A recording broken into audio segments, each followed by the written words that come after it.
Shalom, Bapak Saudara yang dikasihi Tuhan, senang sekali kembali kita berjumpa dalam pelajaran pada hari ini yang saya beri judul Belajar dari 4 Binatang Terkecil. Belajar dari 4 binatang terkecil. Mari kita buka sama-sama firman Tuhan yang saya percaya akan memberkati kehidupan Anda dan saya. Amsal pasal 30 ayat yang ke-24 sampai 28. Demikian firman Tuhan. Ada 4 binatang yang terkecil di bumi, tetapi yang sangat cekatan. Semut, bangsa yang tidak kuat, tetapi yang menyediakan makanannya di musim panas. Pelanduk, bangsa yang lemah, tetapi yang membuat rumahnya di bukit batu. Belalang, yang tidak mempunyai raja, namun semuanya berbaris dengan teratur.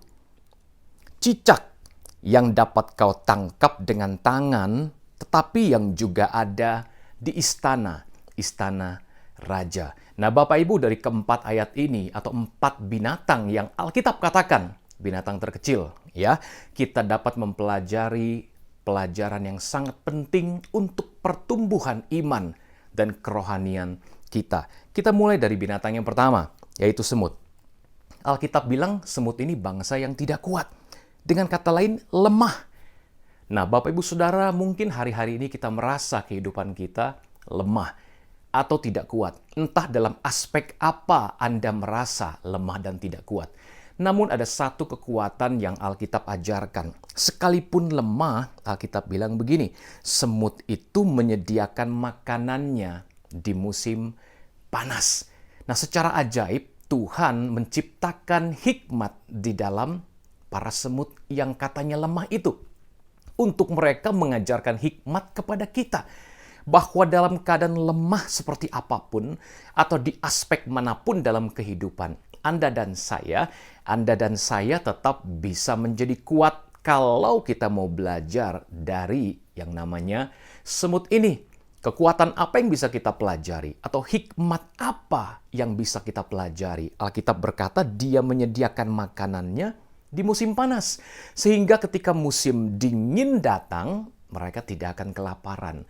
Sebenarnya sederhana, ini adalah prinsip yang disebut menabung, ya kan? Ketika Anda memiliki kekuatan, kemampuan untuk mengumpulkan, selama Tuhan memberikan anugerah Anda bisa mengumpulkan, selama nafas di kandung badan, Anda bekerja dengan giat dan tidak lupa menabung.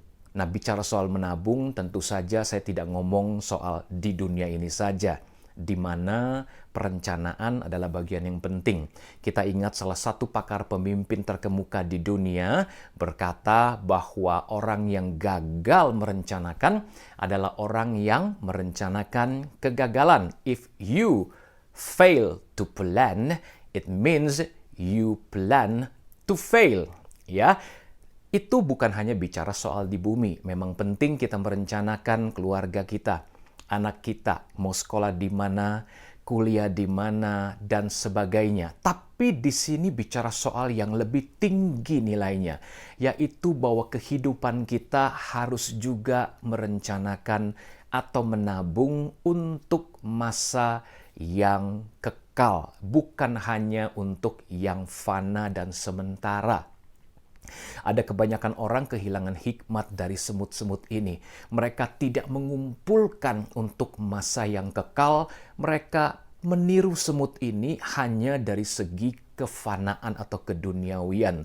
Menabung dan menabung. Bekerja sedemikian giat untuk hari tua. Itu bagus. Bekerja sedemikian giat untuk anak-anak mendapatkan warisan. Itu bagus. Dan Alkitab bilang orang baik meninggalkan warisan buat anak cucu. Tapi jangan lupa ada yang beyond atau di atas semua itu. Yaitu dunia yang tidak kelihatan. Dunia yang kekal. Alkitab mengajar kita untuk seperti ini. Saya bacakan dari 1 Timotius pasalnya yang ke-6. Kebijaksanaan yang ini yang perlu kita ingat dan jangan lupakan. Ya, pasal 6 dari 1 Timotius ayat 17 mulai, saya akan bacakan. Peringatkanlah kepada orang-orang kaya di dunia ini, agar mereka jangan tinggi hati dan jangan berharap pada sesuatu yang tak tentu seperti kekayaan, melainkan pada Allah yang dalam kekayaannya memberikan kepada kita segala sesuatu untuk dinikmati. Bapak Ibu, semua yang Anda dan saya bisa kerjakan di bumi ini, Alkitab mengajarkan Allah lah yang memberikan kita karunia untuk menikmatinya. So, dalam kerjakan apapun, kerjakan sekuat tenaga. Kita pengkhotbah juga katakan begitu. Inilah yang paling bisa kita senangi atau nikmati, yaitu apa yang kita kerjakan, jeripaya kita, itu pun karunia dari Tuhan, kita kerjakan segenap hati dan kita menikmati di dalamnya. Karena banyak orang bekerja tidak bisa menikmati. Tapi dengar yang berikutnya lagi, ayat 18 katakan, peringatkanlah agar mereka itu berbuat baik, menjadi kaya dalam kebajikan, suka memberi dan membagi. Nah, ini yang jangan lupa. Bukan hanya kita menikmati bagian kita dalam pekerjaan dan jerih lelah kita di bumi, dalam persiapan-persiapan untuk hari tua, untuk anak kita, warisan buat anak dan cucu, sekolah mereka, kuliah mereka. Tapi ternyata di sini diajarkan suka memberi dan membagi ada sebuah tujuan kekal. Ayat 19 bilang gini, dengan demikian, ya, lewat berbagi, lewat memberi, katanya, kita mengumpulkan suatu harta sebagai dasar yang baik bagi dirinya di waktu yang akan datang untuk mencapai hidup yang sebenarnya. Jadi ternyata ini adalah harta atau tabungan untuk hidup yang akan datang. Hidup yang sebenarnya. Apa yang Paulus maksudkan hidup yang akan datang, hidup yang sebenarnya? Kehidupan kekal. Karena Yesus beberapa kali mengajarkan, janganlah kamu mengumpulkan harta di dunia. Ngengat dan karat merusakkannya, pencuri datang mencurinya. Tapi kumpulkanlah harta bagimu di sorga. Dan semut-semut kecil ini sudah mengajarkan kebijaksanaan yang satu ini buat Anda dan saya. Jadi jangan lupa menabung juga untuk hidup yang sebenarnya. Hidup kekal, hidup Anda nanti di langit dan bumi yang baru bersama Tuhan ditentukan oleh seberapa banyak harta yang Anda tabung, yang Anda taburkan, yang Anda bagikan selama Anda dan saya berada di bumi yang fana ini. Haleluya. Hikmat yang kedua, kita akan belajar dari binatang kecil yang kedua. Alkitab bilang, pelanduk. Sekali lagi dikatakan bangsa yang lemah. Jadi apapun kondisi Anda dan saya yang merasa saat-saat ini atau memang faktanya sedang mengalami kelemahan, jangan takut, jangan khawatir. Ada kekuatan di balik hikmat yang akan Anda pelajari pada hari ini. Bangsa yang lemah pelanduk itu, tetapi membuat rumahnya di bukit batu. Wow, pelanduk itu, ya, saya akan berikan gambarnya di sini ya. Dulu saya pikir ini snail, Bapak Ibu. Ya, atau apa namanya, binatang yang nempel sering di bukit batu lalu punya rumah-rumahan sendiri begitu ya, mirip dengan keong tapi agak besar. Tapi ternyata pelanduk itu disebut juga binatang keluarga dari rusa dan juga kancil. Jadi mirip dengan rusa atau kancil tapi tanpa tanduk, dan besarnya itu sekitar 19-25 cm, cukup kecil, sebesar kelinci yang agak besar kurang lebih ya. Beberapa orang mengatakan semacam tikus Arab atau kancil kecil begitu ya. Ini ada di Afrika, ada di Asia Tenggara juga ya. Nah, kita nggak tahu pasti apa yang ditulis di Alkitab pada masa itu, tapi saya mempelajari dari berbagai sumber, pelanduk itu seperti itu. Dan mereka sekalipun lemah, mereka tahu mereka bisa dimangsa ular, bisa dimangsa oleh elang atau raja wali. Dan mereka mengerti kelemahan itu, mereka berlindung di bukit batu. Nah, berapa kali Alkitab mengajar kita bahwa Tuhanlah bukit batu, Tuhanlah kota bentengku, Tuhanlah gunung batu kekuatanku. Nah, ini mengajarkan kepada kita, sekalipun kita lemah, kita akan tetap ada dalam perlindungan dan kekuatan kalau kita belajar berlindung di dalam Tuhan. Kalau kita mengandalkan Tuhan menjadi gunung batu kekuatan kita, kota benteng kita, bukit batu kita. Amin, Bapak Ibu Saudara. Tapi ada pelajaran yang tidak kalah pentingnya di sini. Berlindung pada bukit batu atau membuat rumah di bukit batu, kita jadi ingat akan pelajaran yang Yesus ajarkan. Mari kita lihat sama-sama dalam Matius 7. Ayat ke-24.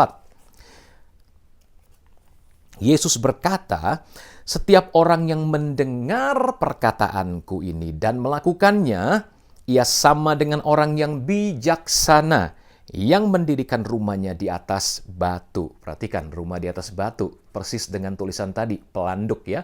Bikin rumah di atas batu. Kemudian turunlah hujan dan datanglah banjir. Lalu angin melanda rumah itu, tetapi rumah itu tidak rubuh, sebab didirikan di atas batu. Tetapi setiap orang yang mendengar perkataanku ini dan tidak melakukannya, ia sama dengan orang yang bodoh. Jadi lawannya orang bijak adalah orang bodoh. Yang mendirikan rumahnya di atas pasir. Lawannya batu adalah pasir. Ingat tadi, pelanduk bikin rumah di atas dasar batu. Tapi orang bodoh, pasir.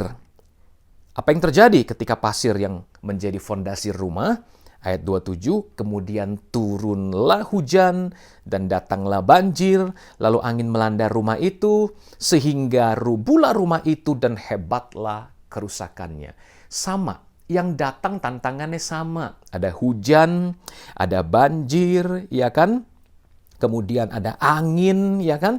Sama tantangannya, tapi kekuatan berbeda. Sama tantangannya, tapi responnya berbeda. Hari-hari ini sama tantangannya. Orang mengalami pandemi, orang mengalami resesi, atau kalaupun masa ini selesai, apapun yang dialami manusia, sebetulnya Alkitab katakan, pencobaan tidak pernah melebihi kekuatan Anda dan saya.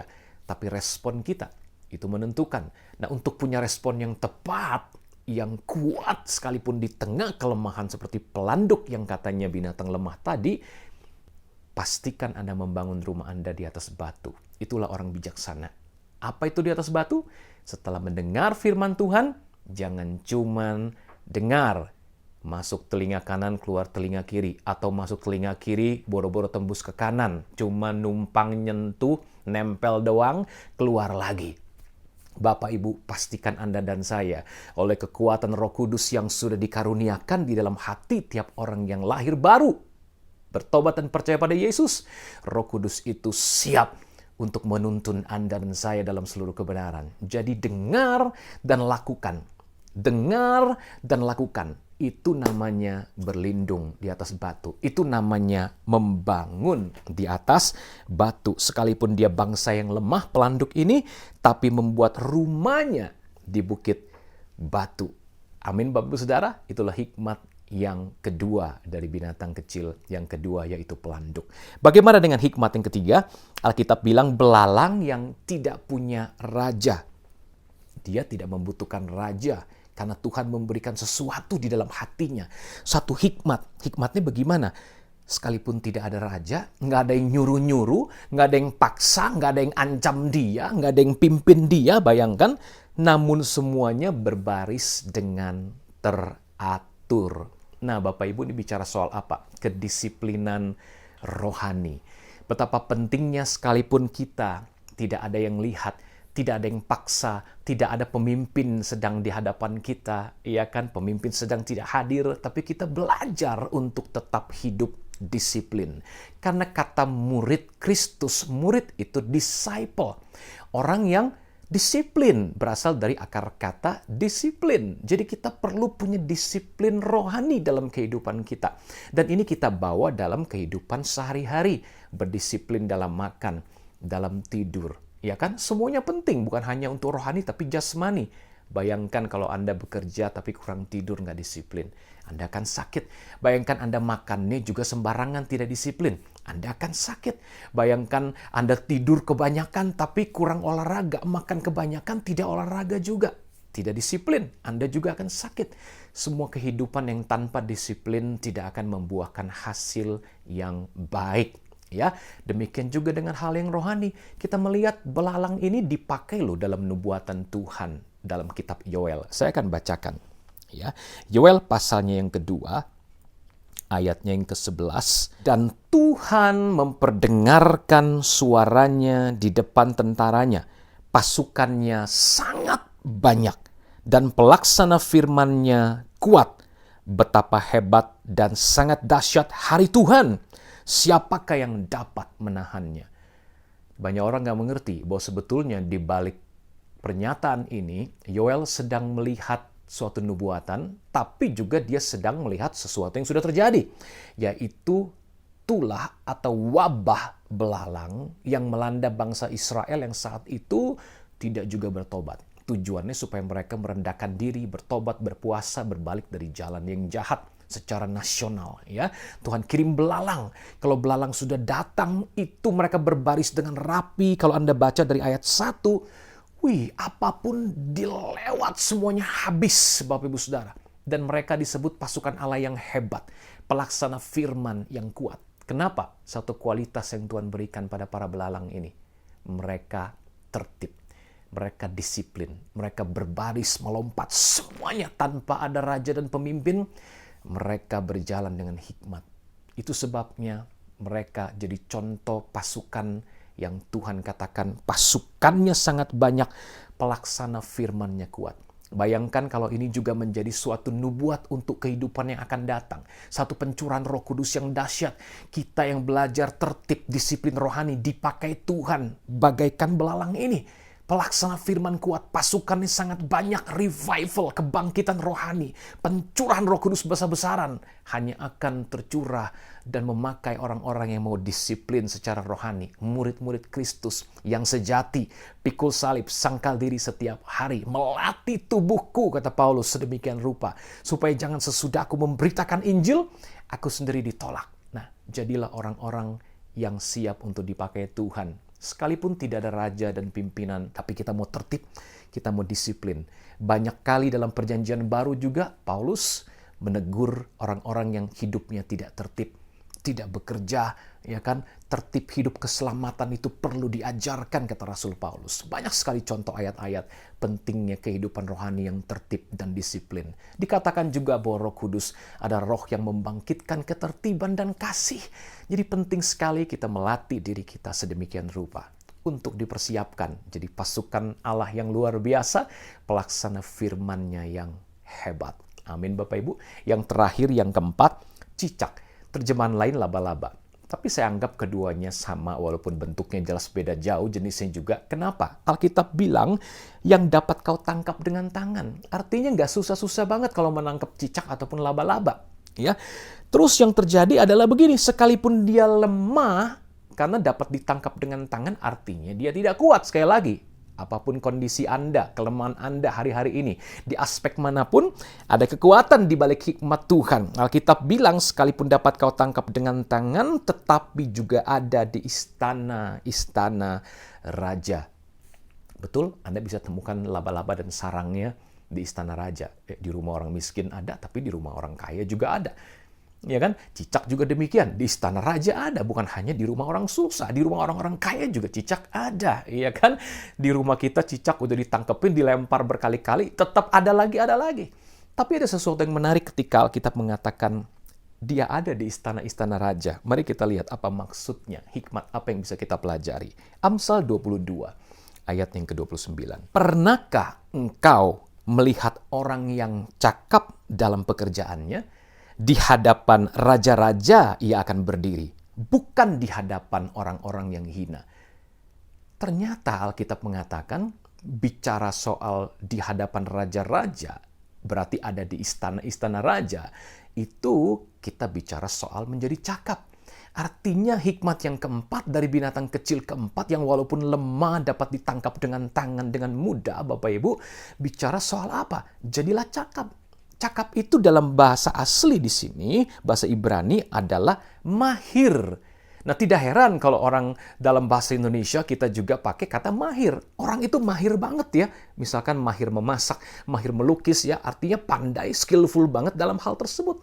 Nah, bicara soal mahir artinya sesuatu yang bisa dipelajari, Bapak Ibu. Apa yang menjadi potensi yang sudah Tuhan berikan? Talenta dalam hidup Anda semuanya. Pasti itu adalah pemberian Tuhan untuk hidup Anda menjadi berkat bagi sesama, bagi banyak orang mempermuliakan nama Tuhan. Nah, jangan biarkan talenta tersebut menjadi diam atau tidak berkembang. Ya, tidak mungkin seorang manusia dilahirkan ke dunia ini tanpa Tuhan berikan bekal untuk kehidupannya. Minimal ada satu talenta dan itu bisa dikembangkan. Dan ketika dikembangkan itulah Anda akan menemukan kata mahir, cakap. Artinya sesuatu yang Anda latih terus-menerus sehingga Anda menjadi terbiasa. Ketika Anda mulai terbiasa, Anda akan semakin mahir melakukannya. Kenapa Anda tidak mengembangkannya? Mari sama-sama temukan apa yang menjadi talenta, apa yang menjadi passion yang Tuhan berikan, kemudian jadilah mahir dalam hal tersebut. Maka apapun kondisi kelemahan Anda, sama seperti keempat hewan yang sudah kita pelajari tadi, di balik kelemahan tersebut tersembunyi kekuatan. Kita pelajari bersama-sama hari ini, maka Anda akan melihat hidup Anda pasti berubah dan berbuah. Tuhan Yesus memberkati.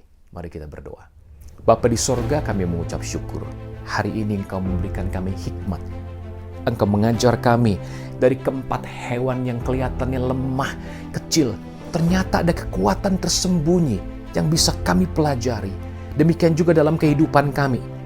Aku berdoa buat saudara-saudaraku dimanapun mereka berada.